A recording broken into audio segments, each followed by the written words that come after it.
Right, it's 9:15 Eastern on Sunday, the 14th of June. Welcome to a slightly tardy, unmissable Sunday show. Hi, Benny. Long day for you. Long day. Sorry, guys. It's my fault. Had a little car issue. My sister's 40th. But the Knicks are the world champions for the first time in my life. So that's good. National champions. Should we go with national champions? World champions, buddy. There's almost all. The NBA is much more international now than it was when I grew up, to be fair. Absolutely. Not my game, but I tell you what, seeing thousands on the streets of Brooklyn singing Empire State of Mind was almost as impressive as the Scottish football fans in Boston's fan park singing Flower of Scotland. Tearjerkers, all. Yeah.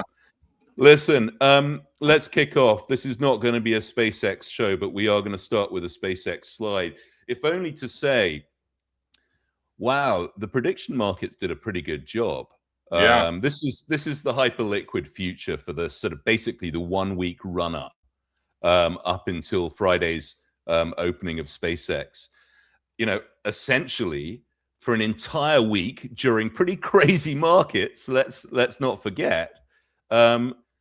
You know, the gray market price for SpaceX traded within the day one cash range for a week. That's impressive. It's pretty impressive. It's pretty impressive. It is. I mean, I was doing some work on the prediction markets this weekend because I for about for a year and a half I've owned a basket of global financial exchanges. Really, it was originally as a refuge from the tweet bombs, right? I figured that the volatility would be great for the exchanges, and that's right. They have outperformed. I'll get back to that in a second, but I mean, you know, we've got the IPO out of the way, but we haven't dealt with this supply problem, and I think this is teeing up for a really potentially very significant rotation. We touched on it last week, talking about an equal weight outperformance versus the SPY or the Qs. I'm putting together some more work on that, which we'll get to next week. But anyway, back to these prediction markets, and I'll skip over that. You know, this is the monthly notional volumes for Polymarket on the left and Kalshi on the right, and it's really since late 25, it's exploded. But I add there that the volume in these markets is really still restricted to sports and politics gambling. At the end of the day, that's I mean, if you look at you know, wagers connected to the economy or to stocks, it's really a tiny fraction of what's going on right now. So they may have called the price right, but you know, are these markets really a real threat to the established exchanges? Now, I didn't think so, but you know, some of the announcements, this is my basket versus the MSCI World year to date. And all of these new, the SEC announcement around tokenization of equities, the CFTC approving the likes of Kalshi and Hyperliquid and Coinbase to list perpetual futures, you know, that basically erased the year-to-date outperformance of the exchanges. I mean, if you look at the charts of the likes of CME, ICE, and CBOE, they took a complete dirt nap in the last 4 to 6 weeks. You know, I'm not so sure that not so sure that these new platforms are gonna edge out the established markets. I think that, you know, what the likes of ICE and CME end up doing is co-opting some of the better blockchain technology and some of the more interesting products like these digital odds wagers around economic events into their well-regulated and broad moats, right? I don't know what your take is on that. Yeah, I don't have a strong view on that. Like, I haven't given it over that many thoughts, but I just know that one of the things about these markets that is interesting is it's a very, very small percentage of players that make most of the profits. So, you know, I think that there's guys with state space models and they, you know, they're doing this at pretty high level, you know, and so can you compete in these markets, or is it just people punting and donating money to algorithms, essentially, where people with better systems than you. I mean, you could argue that that's the same in the exchanges as well. But yeah, I don't know. I haven't given it over like too much thought of like, could it actually go and take over the normal exchanges? I think that the normal exchanges are kind of meeting them in the middle, though. You hear about like 24/5 trading, you know, and like you're having single stocks trade in the Sunday night now sometime, and there's just, it's moving more and more towards a digital, you know, market that trades all the time. Maybe not on the weekend, but you know, the seems like they're melding closer and closer. Yeah, I think there are two issues. Well, there are several issues for me. I think the whole sort of tokenization of financial assets. While I can see how it makes sense to attempt to try and tokenize, you know, some real world assets. I'm thinking fine art, maybe commercial real estate. That makes sense. But, you know, putting Apple and Nvidia on the blockchain, I'm not sure who that really benefits. And, you know, I think that there are sort of some unintended consequences around that. And then going back to these prediction markets, you point out that the winners are concentrated amongst the few. You know, the thing is these are not, you know, third-party matching sites. These are no different to sports books most of the time. And you saw that case the other day of when there was a market being made on when MicroStrategy would sell its first Bitcoin. And this guy got rugged for $500,000 because they changed the rules post facto on him. Yeah, that's another thing I don't like about them is, you know, look, the only time I ever have been involved is during the presidential election. Like if you guys remember, or Rupert, if you remember, I did that trade where it was long the Geo prisons and some calls, and then long Fannie Mae preferreds, and then you could hedge it with Kamala because you know she was down to, well, the market was right on it, to be fair, right? But like you could hedge that out, and so that's a pretty big thick market. But like the idea that they have definitional issues where you can't get paid is why I kind of like don't like it. You know, you got to read the fine line, I guess. It's difficult to change the rules on a presidential election. Well, God knows Trump has tried it. But the what I would say is, you know, that there was real liquidity to the presidential election in these markets. Now, a lot of people have been pointing to, you know, some of the Fed pricing, right? Pricing of interest rate hikes and drops sometimes optically look much more attractive on Polymarket or Kalshi versus what you could get in SOFR futures, right? Or SOFR futures options. But I think, you know, try putting that on in size. I don't think the CME's sweating bullets here, right?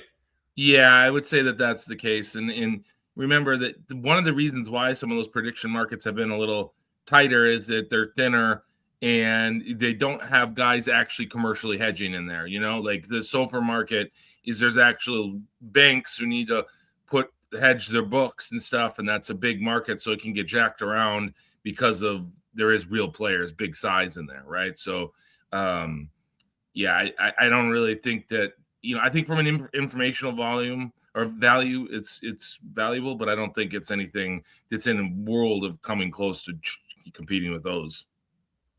Yeah, I tend to agree, but the trouble is, you know how much of a value curmudgeon I am. The trouble with these exchanges is, you know, they're very expensive. Most of them trade at north of 10 times sales, and you know, as soon as the momentum factor in those names starts to stall out, which it really has done in the last 2 to 3 months, my patience gets exhausted pretty quickly. You know, if they're not working as a momentum trade, all of a sudden my mean reversion biases kick in pretty aggressively, and I don't want them anymore. So I'm kicking CME and ICE out of my basket this week. I'm going to hold on to the SIBO for the time being, but I think really some of the overseas exchanges, which are, you know, don't face these issues, these prediction market threats in the same way, really look a lot more attractive to me right here. Anyway, listen, before we get to these Sunday night markets, I thought it would be useful to just talk about the whole Anthropic story over the weekend, and I know that you were super busy with your sister's birthday over the weekend, but this Mythos export ban is a pretty big deal, and I don't think the administration's really thought through some of the ramifications of kneecapping one of your flagship frontier model suppliers, and it all ties into the whole AI infrastructure debate that we've been going on for the last few weeks. I mean, this is these frontier AI companies are the key drivers behind this capex, and this debt schedule, which is growing by the minute, really can't really support too much more uncertainty amongst the big sort of push behind these models. Yeah, I think that I was listening to a podcast on YouTube talking about it, and it's weird because it's like no foreign nationals, but then you have like a guy like Andre Karpathy, who's like a foreign national, and one of the leading guys in the model. So what, he can't use the model? I mean, like, I don't even really under the current rules, yes. I know it's nuts. Like, it's like, what do we, so I don't know, if they thought it through. I know that in some ways this is an own goal by Anthropic, because this was Jack Clark. His marketing strategy was, it's so dangerous. It's Skynet, to get people excited. Well, then the administration was like, well, let's check this out and see what's going on here. And I think that the idea was because it could be jailbroke. And it was like, yeah, but all these models can be jailbroken. And there's this guy named Pliny the Chainbreaker or something on Twitter. And he basically comes out and jailbreaks every model as soon as they come out. And I guess that's just his thing. But like, I think it scared them a bit. And so I would guess that this is bad because, okay, we have what we've talked about with, all right, pricing was raised, right? And then now you're like hearing the pushback pretty loudly. And now you're hearing Google and OpenAI cut prices. They're talking about major price cuts, which we know is not a good thing, right? Like, there's just never in history been a economic model that was capex heavy that then price cuts on it like is a good thing. Right? It just crushes return on capital. And so then you're going to be like, okay, well, what exactly are these frontier models then? Because if they're getting good enough that the government's kind of worried about them, what's the economic model, for these guys being the leader, right? Otherwise, we go into this world where, the open source models out of China, the locally run models, which, I think we're going to talk about a little bit. Just pause there for a second. So, it's pretty clear that Anthropic has overplayed its hand right here, and they're definitely a loser out of this as they're trying to get ready to go public. That's not great. No. For foreign users of the AI models, that's not good. But at the same time, well, if you were a non-US sovereign, you're stepping on the gas in terms of building sovereign AI compute capacity. If you're a European, if you're anyone right now. I mean, I guess it's a win for the US national security complex. They now have a say on who gets access to these models, and there are a narrow circle now that can still have access to them. But win-win. It's tough to see how this is not going to accelerate the rise of sovereign compute at the individual level. And this is AMD's Lisa Su that's now produced a $1,500 AI lunchbox, right? This can run a 235 billion parameter model live on your desktop, right? No data center, no cloud, no rented GPUs.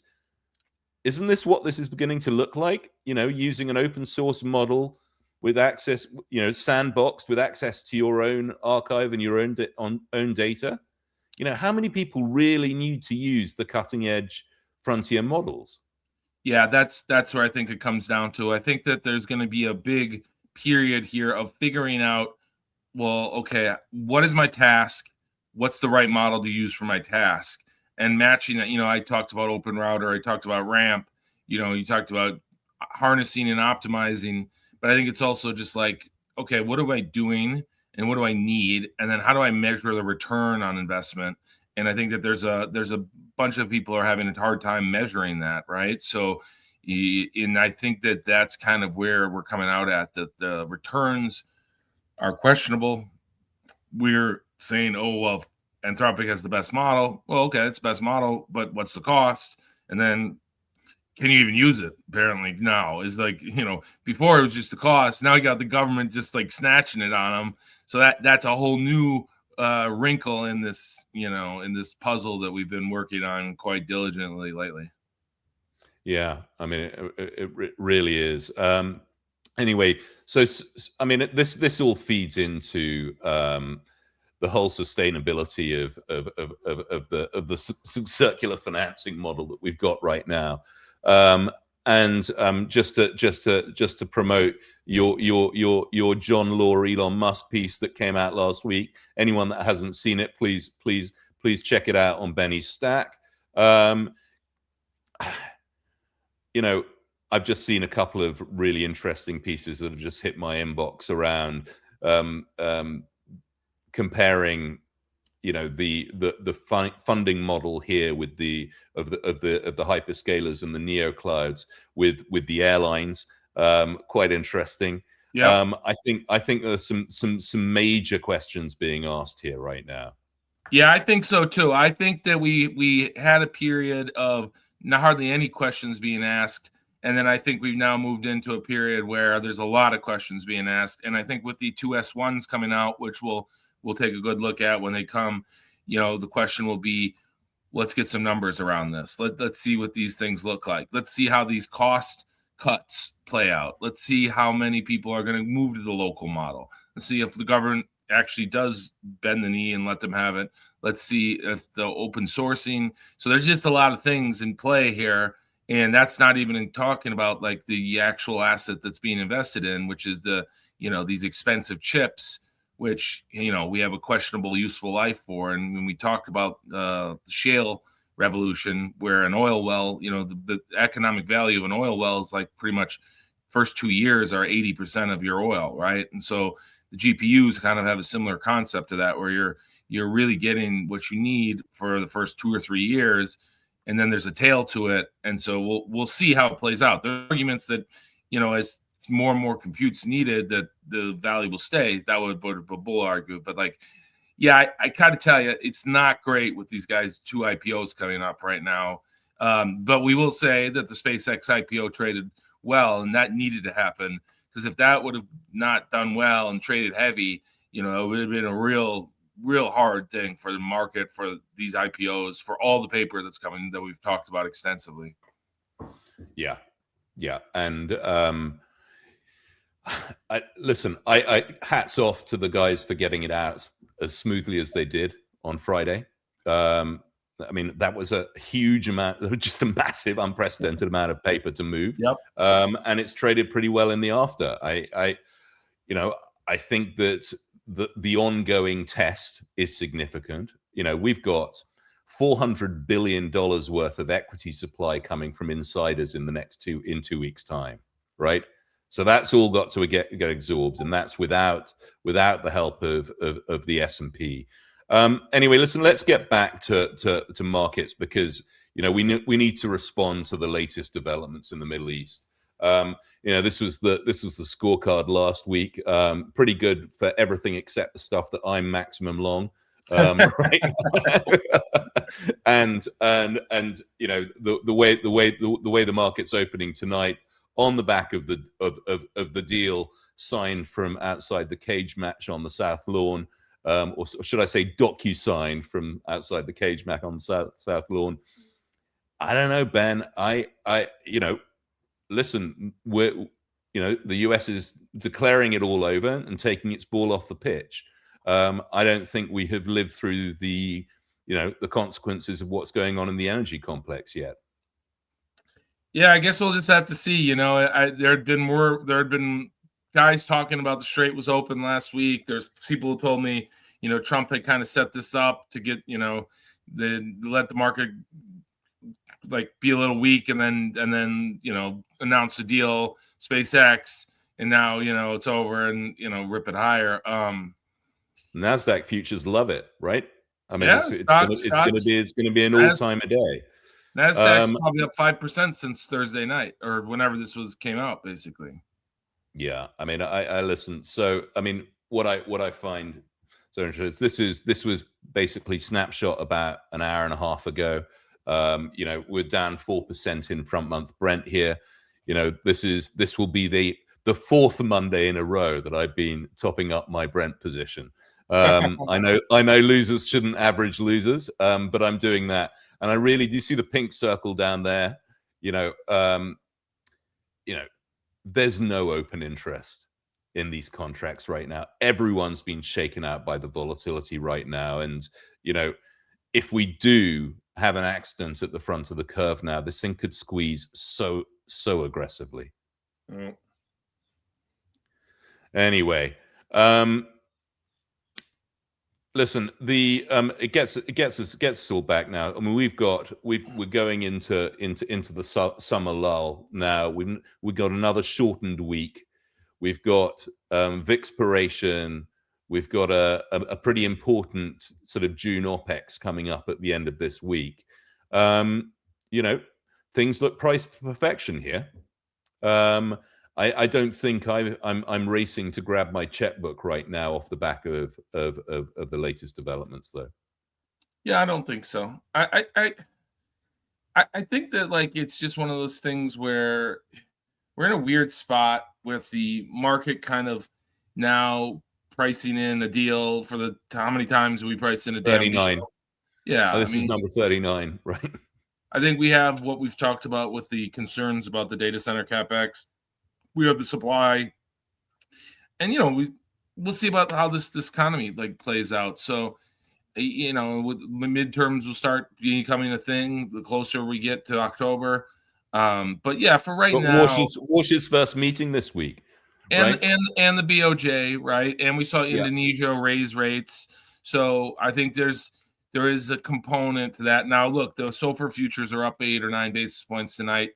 Maybe if oil comes down sustainably, maybe that can pause some of this, newfound hawkishness of central bankers around the world. But yeah, I'm not really sure that it's the time to be gangbusters buying into stuff necessarily. Now, you could think about staples. If we do get some easing in rates, and everyone knows that I'm bond bull.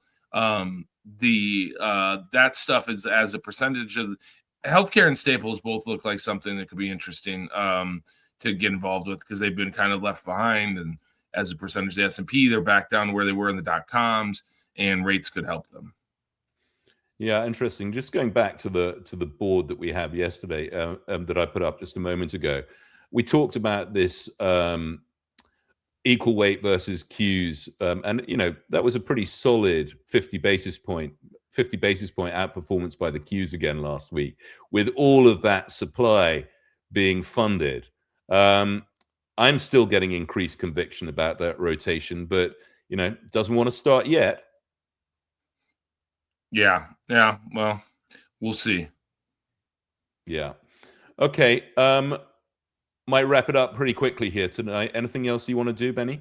No, not too much. I'm a little bit tired from the weekend, guys. We'll be back at it with more cutting analysis. But yeah, I think I want to take a look at the market. I want to get some sleep, and then we'll be back at it. And then I think I don't know what we have coming Thursday, but we'll be back on Thursday to at you guys with the weekly show. All right. A sleepy Benny and the more bumpy squirrel. We'll catch up with you on Thursday. Benny and the squirrel out.